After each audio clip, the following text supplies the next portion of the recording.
Excellent dimanche à toutes et à tous et bienvenue à cette grande édition du journal en langue française. Vous êtes en compagnie de Patrick Nilidandi. Tout de suite, l'essentiel de l'actualité. À l'occasion de la Journée internationale des femmes rurales, nous vous présentons donc une dame domiciliée en cellule Moussama, en district de Ruhango. Elle pratique depuis maintenant 10 ans l'agriculture professionnelle. Elle a débuté par la culture de manioc et aujourd'hui elle collabore avec l'Office rwandais des développements de l'agriculture RAB en sigle, notamment dans l'activité des préparations des pépinières, ce qui lui permet de se développer avec toute sa famille. Les détails avec Assimi Issoufou. Ariko ubwo buhinzi tuza kubuvaho bitewe n'amahugurwa twahawe ya RAB uburyo bwo guhinga neza. Nyiramajyambere Priska a bénéficié de la part de l'Office rwandais de développement de l'agriculture RAB d'une formation qui lui a permis de cultiver du manioc de manière professionnelle. Elle réalise maintenant une production abondante où une tige de manioc produit du manioc entre 40 et 50 kilos. Nyiramajyambere Priska indique que le revenu qu'elle a tiré de la vente de sa production de manioc a été investi dans la préparation de pépinières après qu'elle ait remporté le marché public et relatif, ajoutant que la bonne entente qu'elle entretient avec son époux lui a permis de gagner la confiance de la banque. Depuis qu'elle a commencé à cultiver le manioc en 2012, sa situation personnelle, comme celle de sa famille, s'est davantage améliorée. En plus de l'élevage du gros et petit bétail qu'elle pratique, elle a, avec son époux, construit en son milieu rural de Moussamo une maison estimée à 10 millions de francs rwandais.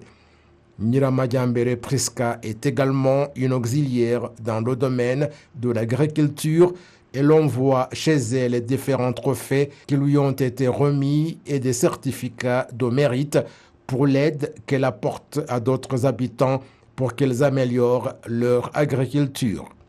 Bien que la majorité des femmes en milieu rural soient dans le secteur agricole, la 5e enquête sur la santé et le bien-être social de la population a révélé que 80% des femmes, par rapport à 58,5% d'hommes, pratiquent l'agriculture pour seulement satisfaire les besoins domestiques. La suite de cette édition, le président du Sénat, Dr Kalinda François-Xavier, exhorte les jeunes à pratiquer du sport et à faire les dépistages des maladies non transmissibles afin d'avoir une bonne santé. Il a fait cette indication ce dimanche lorsque les membres du Parlement se sont joints à la population de la ville de Kigali pour la pratique du sport de masse auquel ont participé les ressortissants étrangers présents à Kigali dans le cadre de la conférence internationale sur le perfectionnement des infrastructures qui aident les piétons. Le détail avec Assimi Issoufou. Le sport de masse de ce dimanche a été rehaussé par la présence des parlementaires rwandais de 2 chambres aux côtés d'autres agents du Parlement et des habitants de la ville de Kigali, surtout des jeunes. Dans son message, le président du Sénat, Dr Kalinda François-Xavier, a exhorté tout un chacun, surtout les jeunes, à pratiquer du sport avec enthousiasme et à faire le dépistage de manière permanente des maladies non transmissibles, car c'est très important. Les participants à la conférence internationale sur le perfectionnement des infrastructures qui aident les piétons dont les travaux débutent ce lundi ont également participé au sport de masse de ce dimanche. Le directeur de l'organisation internationale en charge de l'importance de marcher à pied, Walk 21, Bronwen Thornton, indique que la ville de Kigali constitue le bon exemple des villes qui développent des infrastructures qui soulagent ceux qui marchent à pied.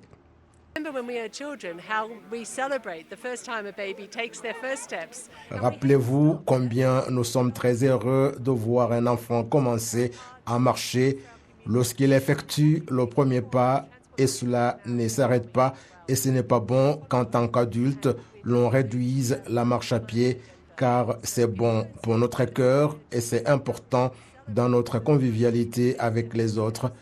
Et puis ça joue un rôle dans la préservation de l'environnement, car c'est non polluant. La marche à pied est donc le fondement de ce que nous sommes et ça nous aide dans notre manière de vivre et de préserver ces villes dans lesquelles nous vivons. But actually walking is the foundation of who we are and how we live and move in our cities. Le maire de la ville de Kigali, Pudence Rubingisa, indique qu'ils attendent notamment de cette conférence dont les travaux débutent ce lundi l'échange d'opinions sur comment la ville de Kigali pourrait être celle de tout le monde, y compris les piétons. C'est pour la première fois que cette conférence se déroule en Afrique. Il est prévu qu'elle va rassembler environ 500 participants en provenance de 40 pays d'un peu partout au monde.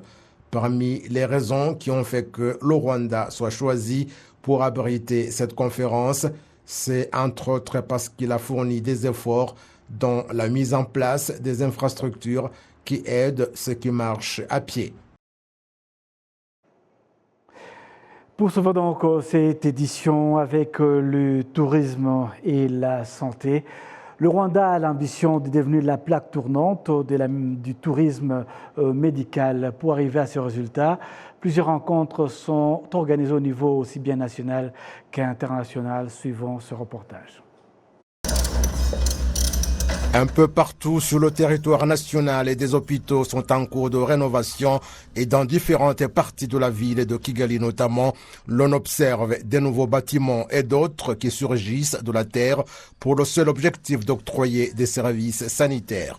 Les efforts ne sont pas seulement déployés dans les infrastructures, mais également dans du matériel sanitaire moderne doté de la technologie de pointe qu'on ne trouvait pas au pays. Le docteur Sendegeya Augustin, en charge des activités sanitaires à l'hôpital Roi Faisal, indique que tous ces efforts de modernisation du secteur sanitaire rwandais ont réduit le nombre des patients qui allaient trouver ces services à l'extérieur. uko tubibona mu kanama gashinzwe cyangwa se kareba abarwayi cyane cyane bajya kwivuriza hanze. Le constat du comité qui aide les gens à se rendre à l'extérieur, se faire soigner avec un soutien du gouvernement. Il y a 3 éléments qui expliquent cela. Primo, ce sont les soins de transplantation rénale. Secondo, des soins en rapport avec les maladies cardiaques et ce qui s'y rendait pour des soins contre le cancer. Nous sommes maintenant en train de développer ces 3 aspects de santé. Je ne dirais pas qu'actuellement nous n'envoyons pas des gens à l'extérieur, mais depuis que nous avons débuté ces soins, même si ce n'est pas encore pendant longtemps, nous constatons que le nombre de ce qu'il est absolument nécessaire d'aller se faire soigner à l'extérieur diminue davantage, ce qui veut dire que prochainement, il en sera encore plus.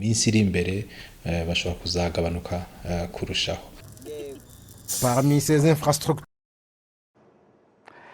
poursuivons ces journaux avec l'actualité qui a dominé au cours de la semaine qui s'écoule. Les dirigeants et partenaires dans le domaine des médias étaient en discussion cette semaine en rapport avec le projet des politiques révisées qui réglemente les médias au Rwanda. En lançant ces discussions, le secrétaire d'État au ministère de l'administration locale a indiqué que cette politique révisée vise à construire davantage un secteur de médias professionnels, indépendants et contributifs. Il a ajouté que les réformes réalisées vont améliorer la qualité de la prestation des professionnels des médias qu'il espère avant la fin de cette année. Ce projet sera approuvé et qu'il aidera à mettre en œuvre sur la base d'une politique actualisée et opportune. Les concepteurs de ce projet affirment que, compte tenu du rôle important des médias, ils ont recueilli les avis des différentes personnes évoluant dans le secteur des médias, donné des avis, examiné divers documents, puis préparé un débat sur ce qui devrait figurer dans la nouvelle politique. Pour mieux comprendre le sujet, nous avons le plaisir de recevoir dans ce studio M. Pismeka, qui est donc en charge des médias au sein du Minaloc. Bienvenue donc à vous, M. Pismeka. Merci beaucoup.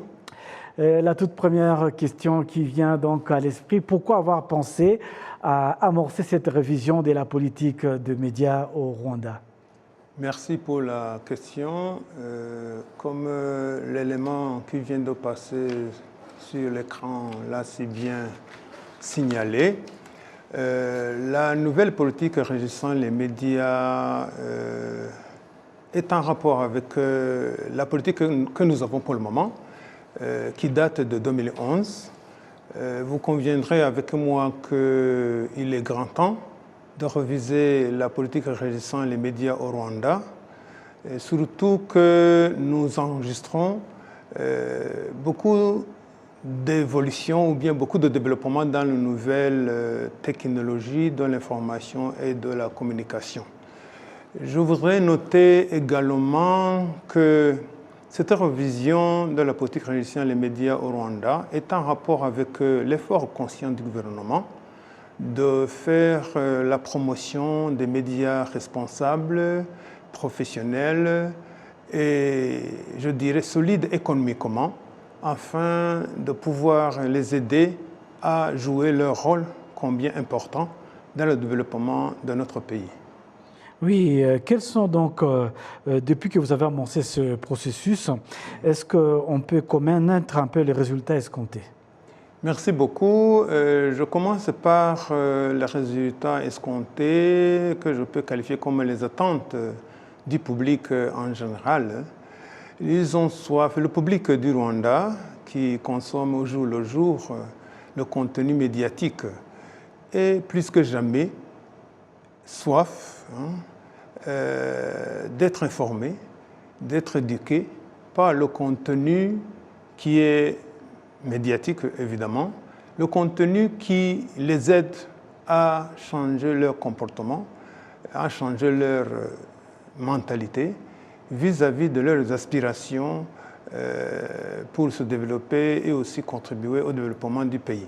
Ça c'est un. Et de deux, puisque nous sommes dans le domaine des nouvelles technologies de l'information et de la communication qui évoluent d'une vitesse de croisière, nous avons besoin des médias qui sont conscients de leur rôle d'informer, mais évidemment, prendre en considération le code d'éthique et de déontologie. Par là, je voudrais vous partager les principes éthiques qui devraient être, je dirais, l'agenda quotidien de nos médias et ceux qui utilisent évidemment les réseaux sociaux. Il y a les principes qui guident l'une des organisations locales qui intervient dans le renforcement des capacités des médias. Et ces principes sont les suivants. Dire sans nuire, informer sans décourager, puis aider aussi les gens à informer, à communiquer, dénoncer pourquoi pas ce qui n'est pas bien, ce qui n'est pas bon, ce qui n'est pas positif, mais sans décourager. Ces différents principes devraient guider nos journalistes, devraient guider nos communicateurs, et devraient guider aussi ceux qui utilisent les médias. Et enfin, je voudrais aussi mentionner ce que nous attendons de cette politique, c'est la synergie. C'est la synergie et la collaboration entre les médias et d'autres secteurs. Je donnerai par exemple le secteur des industries créatives qui évolue aussi et qui se développe rapidement. Et cette collaboration, cette synergie va nous aider aussi à développer les médias dont nous avons besoin pour notre pays. Vous qui êtes un spécialiste de médias au Rwanda depuis de nombreuses années, il y a une question qui me vient à l'esprit. Tout le monde se déclare journaliste, même les gens qui interviennent dans les médias sociaux se déclarent journalistes. Mais qui doit-on qualifier de journaliste? Ça, c'est une bonne question qui est revenue dans les différents échanges et discussions et aussi rencontres entre les pratiquants du journalisme et des médias et aussi d'autres partenaires et aussi les différents, je dirais, acteurs qui utilisent les réseaux sociaux. Et la réponse a été, je dirais, Cette révision dont nous sommes en train de faire de cette politique régissant les médias va informer aussi la révision des lois. La révision des lois, notamment la loi régissant les médias, pour qu'il y ait une distinction entre celui qui pratique le journalisme, qui est journaliste, comme vous l'êtes, ici à la télévision rwandaise, ou bien à la radio, ou bien dans d'autres journaux en ligne. Et ça devrait être clair. Les conditions pour être journaliste devront être claires de par la loi. Et de deux, il faut aussi distinguer le journaliste de quelqu'un qui utilise les réseaux sociaux. Celui qui fait la communication, qui partage ses idées, ses opinions à travers les réseaux sociaux, donner ses opinions par rapport à une situation donnée, celui-là ne devrait pas être qualifié comme journaliste. Parce que le journalisme, c'est un métier comme tant d'autres, mais la définition de ce métier change évidemment avec le temps et aussi avec les nouvelles technologies de l'information. Et la loi qui va être révisée va nous aider à distinguer les deux. On les appelle, ceux qui pratiquent, je dirais, la communication à travers les réseaux sociaux, communément appelé en anglais citizen journalist. Et cela alors, de par cette révision de la politique régissant les médias, ce sera clair. Et puis aussi, je voudrais aussi mentionner le fait qu'il y ait la nécessité de faire, je dirais, le changement des mentalités et changement de la perception de ce que nous avions auparavant, la définition des médias, la définition du journalisme, la définition de la communication. Tout cela a été au centre des discussions, des débats pour enrichir cette nouvelle politique régissant les médias, et cela va nous aider aussi à faire ce que je peux qualifier comme campagne de sensibilisation sur le fonctionnement des médias et aider le public, consommateur des médias, à consommer avec esprit critique pour éviter de tomber dans le piège de ceux qui veulent seulement le sensationnalisme qui s'installe pour le moment dans nos médias et aussi dans les réseaux sociaux. La toute dernière question, quel message voulez-vous transmettre aussi bien aux professionnels des médias qu'au public en général par rapport à cette politique des médias que vous allez bientôt présenter au public? Le dernier message que je voudrais adresser à nos téléspectateurs en général et en particulier les journalistes, les pratiquants du métier, et les communicateurs, ceux qui utilisent les réseaux sociaux, c'est de penser d'abord à l'intérêt général du public. Et ça, c'est de un. Et de deux, c'est d'exprimer nos vifs remerciements au gouvernement rwandais. Le gouvernement rwandais qui est visionnaire et aussi inclusif, qui donne la chance à tous les acteurs et à toutes les couches de la population de participer au développement de leur pays. Et aussi, je ne peux pas oublier d'exprimer les remerciements et aussi les profondes reconnaissances à tous les acteurs, partenaires, sans aucune distinction, pour leur contribution louable qu'ils ont apportée à cette révision de cette politique régissant les médias qui va guider notre pays à continuer son développement et aussi, pourquoi pas, toujours à avoir une voix importante sur le continent africain et aussi sur la scène internationale. Merci beaucoup à vous, Monsieur Peacemaker. Je rappelle aux téléspectateurs que vous êtes en charge des médias au sein du ministère de l'administration locale, d'avoir bien voulu répondre à nos questions en rapport avec la révision de la politique de médias au Rwanda. C'est donc avec cet élément que nous allons boucler complètement cette grande édition du journal en langue française. Au nom de toute l'équipe technique qui m'a accompagné tout au long de cette édition, je vous souhaite de passer un excellent dimanche à notre compagnie.